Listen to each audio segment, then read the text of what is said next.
ஆறுனதுக்கப்புறம் கேரட் பீட்ரூட்டையும் துருவி எடுத்து அதையுமே நம்ம ஆட் பண்ணிக்கணும்.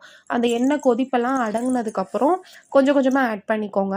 அப்புறமேட்டு இந்த ரோஸ் பெட்டல்ஸையும் ஆவாரம் பூ ஒரு கையிலேயே நான் எடுத்திருக்கேன். ஆவாரம் பூ காஞ்சது தான் எனக்கு கிடைச்சது. அதனால நான் அதை எடுத்திருக்கேன். உங்களுக்கு ஃப்ரெஷ்ஷாக கிடச்சிச்சுன்னா நீங்கள் அதை எடுத்துக்கோங்க.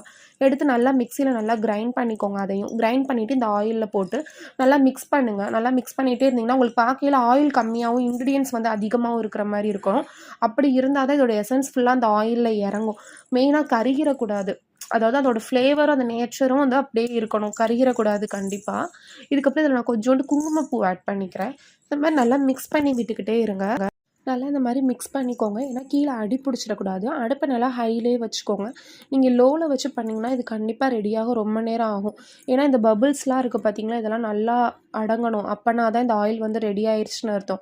இப்போ பார்த்தீங்களா உங்களுக்கு தெரியும் ஃபஸ்ட்டு எப்படி இருந்தது இப்போ எப்படி இருக்குதுன்னு பார்த்தீங்களா. இந்த மாதிரி இதோட இதெல்லாம் நல்லா கலர் சேஞ்ச்